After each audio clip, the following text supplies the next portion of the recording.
నమస్కారం. చిదంబరం ఆలయ చరిత్ర గురించి తెలుసుకుందాం. చిదంబరం తమిళనాడు రాష్ట్రంలోని కడలూరు జిల్లాలో గల ఒక ఆధ్యాత్మిక పవిత్ర క్షేత్రం. ఇది కేవలం ఒక ఆలయం మాత్రమే కాదు, ఇది దైవతత్వంని ప్రతిబింబించే నిత్య నాట్యరంగం.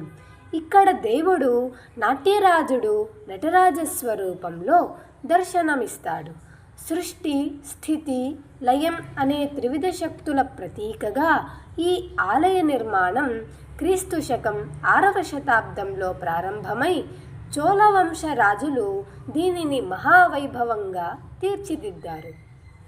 చిదంబరం ఆలయాన్ని కౌశాల్యం అని కూడా అంటారు, ఎందుకంటే ఇక్కడ ప్రతి మూలలో ఒక గూఢార్థం దాగి ఉంది. ఆలయం పంచప్రాణాలలో ఒకటైన ఆకాశతత్వంకు ప్రతీక. ఇక్కడ శివుడు ఆకాశలింగం రూపంలో పూజింపబడతాడు. దేవాలయ గోపురాలు, శిల్పాలు, రహస్య మార్గాలు, ప్రతి అంగుళం దైవ చైతన్యంతో నిండిపోయి ఉంటుంది. ఇక్కడి నృత్య మందిరం అనగా సభామండపం ప్రపంచంలోనే ప్రసిద్ధమైనది.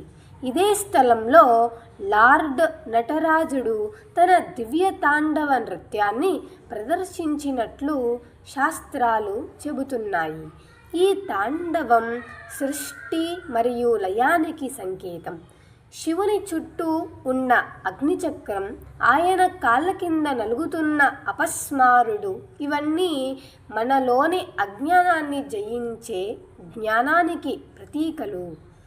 చిదంబరం ఆలయంలోని అత్యంత రహస్యమైన అంశం చిదంబర రహస్యం.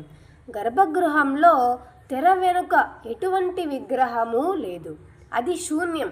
కానీ అదే పరమతత్వం, అంటే దేవుడు ఎక్కడా లేడు, ప్రతి ఆత్మలో ఉన్నాడని బోధపడుతుంది. ఈ రహస్యం శివుని నిరాకార స్వరూపాన్ని సూచిస్తుంది. ఇప్పటికీ ప్రతిరోజు ఇక్కడ నటరాజ అభిషేకం, దీపారాధన, నృత్య సేవలు అత్యంత వైభవంగా జరుగుతాయి. చిదంబరం ఆలయం మనకు ఒక గొప్ప సందేశాన్ని ఇస్తుంది. అది ఏమిటంటే, సత్యాన్ని అన్వేషించేది బయట కాదు, మన అంతరంగంలోనే ఉంది. ఇది కేవలం ఒక యాత్రాస్థలం మాత్రమే కాదు, ఒక ఆధ్యాత్మిక ప్రయాణం అని కూడా చెప్పుకోవచ్చు. చిదంబరం భౌతిక సౌందర్యానికి, దైవతత్వానికి, మానవ ఆరాధనకు నిలువెత్తు ప్రతీక. మనలోని చిదంబరాన్ని కనుగొనడం అదే నిజమైన భక్తి అని చెప్పవచ్చు. అందరూ తప్పకుండా ఈ ఆలయాన్ని సందర్శించండి.